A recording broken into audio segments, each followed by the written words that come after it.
Hello दोस्तों, नमस्कार। MCC classes में साथियों आपका बहुत बहुत स्वागत है। और आज हम देखने वाले हैं दोस्तों आपका टेस्ट नंबर नोवा। ठीक है, यानी कि नोवा आपका पेपर है आज दोस्तों 23 तारीख का, जो कि 2017 में हुआ था मॉर्निंग शिफ्ट का, यानी पहली शिफ्ट का पेपर है। तो आइए स्टार्ट करते हैं दोस्तों। अगर हमारा चैनल अच्छा लगे तो प्लीज़ इसको शेयर जरूर कीजिएगा। डिस्क्रिप्शन में कुछ लिंक वगैरह दे रखी है, वो भी आप देख सकते हैं। बात करते हैं हीराकुंड बांध किस नदी पर स्थित है दोस्तों। तो ये हीराकुंड बांध है दोस्तों, ये है महानदी पर स्थित। ठीक है, महानदी पे तो है, लेकिन कहाँ पे निर्मित है? तो ये हमारे उड़ीसा राज्य में है। कहाँ पे स्थित है? उड़ीसा राज्य में स्थित है। तो हीराकुंड बांध महानदी पे बना है, जो कि उड़ीसा राज्य में। और इसकी ऊंचाई लगभग 61 मीटर है दोस्तों, ये आपको यहाँ पे याद रखना है। ठीक है, और ये निर्मित किया गया था 1957 में। ये भी तारीख आपको याद रखना है, 1957 में इसका निर्माण हुआ था। ठीक है, आगे की बात करी मैंने। दूसरा प्रश्न आता है दोस्तों कि निम्नलिखित में से किसने आईएनसी के ऐतिहासिक लाहौर सत्र का अध्यक्षता की थी? आईएनसी यानी कि इंडियन नेशनल कांग्रेस का जो अधिवेशन हुआ था दोस्तों, उसकी अध्यक्षता की थी कहाँ पे? लाहौर में। तो ये की थी हमारे पंडित जवाहरलाल नेहरू ने की थी। ठीक है, ये आपको याद होना चाहिए। और ये की थी 1929 में। ठीक है, रावी नदी के तट पे, ये आपको याद रखना है। और 1936 में दोस्तों लखनऊ में इन्हीं के नेतृत्व में कांग्रेस पार्लियामेंट बोर्ड की स्थापना की थी। तो कांग्रेस पार्लियामेंट बोर्ड की स्थापना 1936 में हुई थी, जवाहरलाल नेहरू ने की थी। और 1929 का जो कांग्रेस अधिवेशन था, इंडियन नेशनल कांग्रेस का जो अधिवेशन था लाहौर में रावी नदी के तट पे, इनकी अध्यक्षता भी पंडित जवाहरलाल नेहरू ने ही की थी। अगला प्रश्न आता है कि ये आप स्क्रीनशॉट ले सकते हैं दोस्तों। कुछ प्रश्न इसमें रीजनिंग के बीच बीच में आएंगे। मैं बिल्कुल स्लो निकाल रहा हूँ, जैसा आप लोगों ने कमेंट किया था कि सर हम इसका स्क्रीनशॉट ले सकें, इस प्रकार से। ठीक है, बाकी पीडीएफ आपकी टेलीग्राम चैनल से मिल जाएगी, डिस्क्रिप्शन में मैंने लिंक दे रखा है। अगला प्रश्न है, भारत में किस राज्य में सबसे कम जनसंख्या है? तो सबसे कम जनसंख्या वाला जो राज्य दोस्तों हमारा सिक्किम है। ठीक है, इसमें लगभग 6,10,577 है ना, इतनी यहाँ पे जनसंख्या है, ये आपको याद रखना है। सिक्किम राज्य की बात करें तो सिक्किम राज्य के जो मुख्यमंत्री हैं उनका नाम है दोस्तों प्रेम सिंह तमांग। क्या नाम है दोस्तों? प्रेम सिंह तमांग यहाँ के मुख्यमंत्री का नाम है। ठीक है, प्रेम सिंह तमांग। इनको पीएस गोले के नाम से भी जानते हैं। पीएस गोले के नाम से सिक्किम के मुख्यमंत्री को नाम जानते हैं, जिनका नाम है प्रेम सिंह तमांग। ठीक है, यहाँ के जो राज्यपाल है वो है गंगा प्रसाद। कौन है दोस्तों? गंगा प्रसाद यहाँ के राज्यपाल है। और यहाँ का जो हाईकोर्ट है ना, सिक्किम की राजधानी गंगटोक है, तो गंगटोक जो हाईकोर्ट लगता है, वहाँ की जो मुख्य न्यायाधीश है दोस्तों, उनका नाम है अरूप गोस्वामी। क्या नाम है दोस्तों? अरूप अरूप के गोस्वामी। अरूप के गोस्वामी यहाँ के राज्यपाल का नाम है। और यहाँ पे दोस्तों पिछला जो व्यापम का प्रश्न था, एक बार और शायद अब आगे देखने को मिल जाएगा। यहाँ पे 4 जिले हैं, जिलों का नाम है पूर्वी सिक्किम, पश्चिमी, उत्तरी और दक्षिणी। ठीक है, और पूर्वी जो जिला है यहाँ का सिक्किम का, टोटल 4 जिले हैं दोस्तों। तो जो पूर्वी जिला है यहाँ पे जनसंख्या की दृष्टि से सबसे बड़ा जिला है, और क्षेत्रफल की दृष्टि से पश्चिमी जिला है। तो जिलों का नाम है पूर्व, पश्चिम, उत्तर, दक्षिण। ये भी आपको याद रखना है। ठीक है दोस्तों, ये जो टॉपिक वाइज जो मेरे वीडियो नहीं आ पा रहे हैं, अभी थोड़ा मैं व्यस्त हूँ, इस चक्कर में नहीं आ पा रहे हैं। जल्द मैं आपके लिए टॉपिक वाइज जो आपके पुराने पेपर में भी बता चुका हूँ मैं कि सारे चलेंगे। लूसेंट भी चल रही है आपकी, विज्ञान का पोर्शन भी चलेगा, विविध का टॉपिक भी चलेगा। ठीक है, और एमपी के टॉपिक वाइज भी मैं, और जो पुराने जिले बच रहे हैं वो मैं कंटिन्यू रखूँगा दोस्तों। ठीक है, तो बस थोड़ा सा आपको समय लगेगा मुझे, तो मैं आपको सब कुछ प्रोवाइड कर दूंगा। ठीक है, बात करते हैं आगे। प्रश्न आता है, कौन सा शहर 1772 से 1912 के बीच भारत की राजधानी रहा है?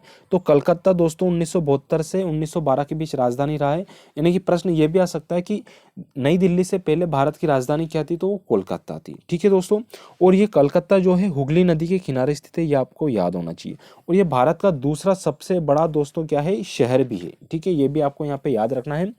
और कलकत्ता दोस्तों पूर्वी साइड है, यहाँ पे कलकत्ता है अपने भारत के नक्शे में, तो पूर्वी साइड है, तो इसे पूर्व भारत का प्रवेश द्वार भी कहा जाता है। ठीक है दोस्तों, एक इन्फॉर्मेशन है, डिस्क्रिप्शन में मैंने लिंक दे रखा है परीक्षा ऐप का।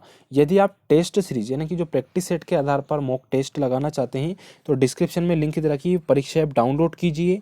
और इस पे अगर आपको 40% की छूट चाहिए, है ना, डिस्काउंट चाहिए, तो आप ये कोड यूज़ कर सकते हैं। ठीक है दोस्तों, इसमें आपको MP constable, sub inspector, group 2, सब ग्रुप 4, है ना, सब इंजीनियर वगैरह, इन सब के टेस्ट सीरीज आपको अवेलेबल है। और 40% का डिस्काउंट पाने के लिए आप ये कोड यूज़ कर सकते हैं। दोस्तों आगे बढ़ते हैं। प्रश्न आता है अगला कि निम्न नदियों में से कौन सा जो सतपुड़ा और विंध्याचल पर्वतमाला के बीच है। तो नीचे की साइड दोस्तों सतपुड़ा है, ऊपर की साइड विंध्याचल है, बीच में एक नदी बहती है जिसका नाम है नर्मदा नदी। तो नर्मदा नदी दोस्तों सतपुड़ा और विंध्याचल पर्वत के बीच बहती है, जिसकी लंबाई 1312 किलोमीटर है टोटल लंबाई।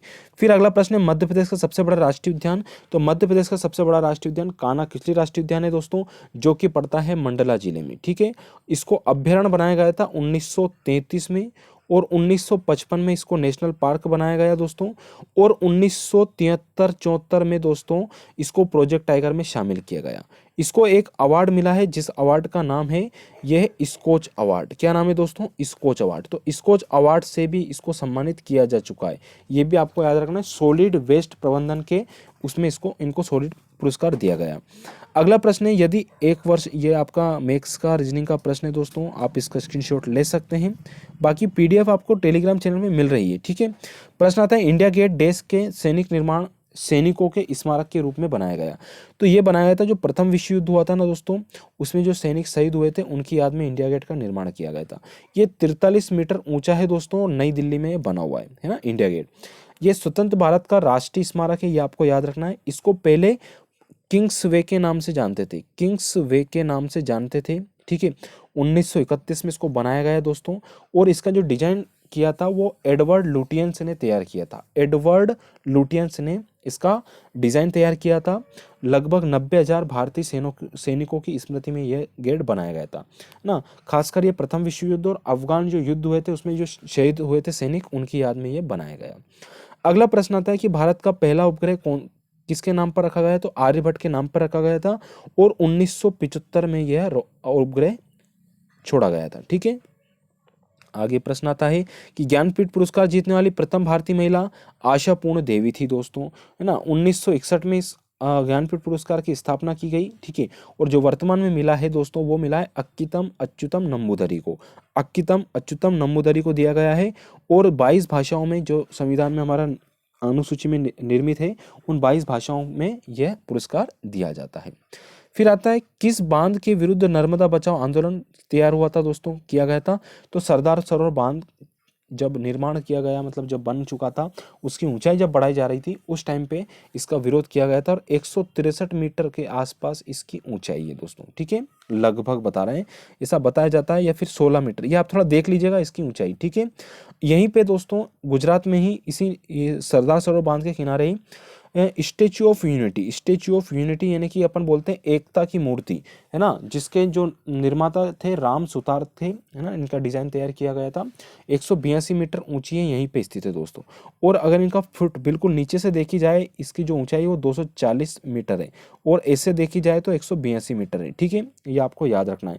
ये सरदार पटेल, जो वल्लभ भाई पटेल है, आयरन मैन के नाम से हम जानते हैं, लौह पुरुष के नाम से, इनकी एक ऊंची, सबसे ऊंची मूर्ति है विश्व में। ठीक है, अगला प्रश्न आता है, ये आप देख सकते हैं दोस्तों, यहाँ पे रीजनिंग के प्रश्न है। फिर आता है किन्नर सैनी जो वन्यजीव अभयारण्य कहाँ है, ये तेलंगाना राज्य में। कहाँ पे स्थित है दोस्तों, तेलंगाना राज्य में यह वन्यजीव अभयारण्य है। ठीक है, ये कुछ रीजनिंग और मैथ्स वगैरह के प्रश्न आए हैं, ये आप थोड़ा देख लीजिएगा। ठीक है, प्रश्न आता है दोस्तों 2017 में जो सीनियर राष्ट्रीय फुटबॉल चैंपियनशिप जो ट्रॉफी है, संतोष ट्रॉफी, किसने जीती थी। तो ये तो अपनी बात हो गई 2017 की भैया, कि पश्चिम बंगाल ने जीती थी। ठीक है, अभी 2019 में दोस्तों पंजाब को हराकर सेना ने जीती है। किसने, सेना टीम ने जीती है पंजाब को हराकर, और सेना ने 6वीं बार ये ट्रॉफी जीती है, संतोष ट्रॉफी। ठीक है, किस खेल से रिलेटेड है, तो ये रिलेटेड है आपकी फुटबॉल से संबंधित है।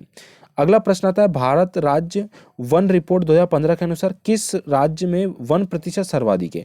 तो ये मिजोरम में है, और ऐसे देखा जाए सबसे ज्यादा जो वन है वो है मध्य प्रदेश में, और प्रतिशत की दृष्टि से मिजोरम राज्य में है। ठीक है, अगला प्रश्न है मध्य प्रदेश के कौन नेता नेहरू के मंत्रिमंडल में पहले रक्षा मंत्री थे और बाद में गृह मंत्री बने। तो पहले रक्षा मंत्री बाद में गृह मंत्री बने, कैलाशनाथ काटजू दोस्तों, है ना। ये जावरा के रहने वाले थे। जावरा किस डिस्ट्रिक्ट में पड़ता है, आपको कमेंट में आंसर करना है दोस्तों। ठीक है, चलो आगे का प्रश्न आता है दोस्तों कि खजुराहो नृत्य पर्व हर वर्ष मनाया जाता है, वह प्राय किस माह में मनाते हैं।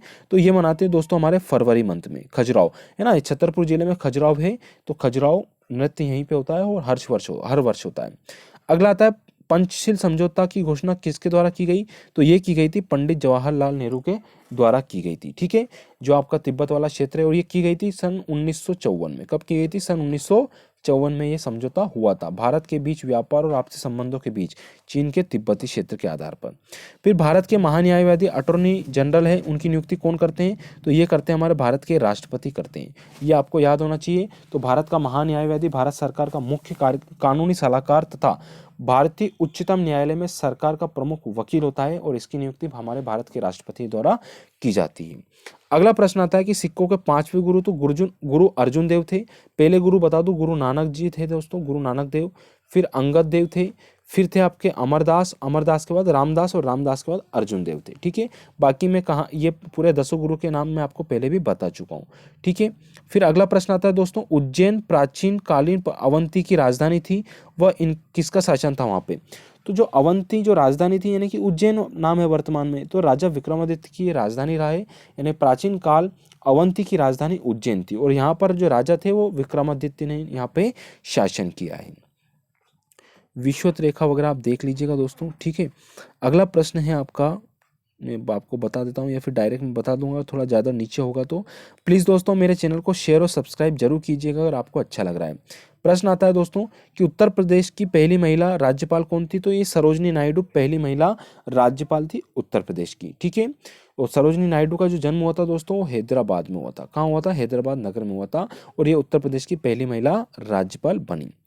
ठीक है दोस्तों, यहाँ पे आपके ये प्रश्न यहाँ पे कंप्लीट होते हैं। हमारे चैनल को प्लीज़ शेयर कीजिए, आपके सपोर्ट की हमें आवश्यकता है। और बाकी 2 दिन के बाद आपका जो रेगुलर सिस्टम था वो बिल्कुल क्लियर चालू हो जाएगा। तो धन्यवाद साथियों।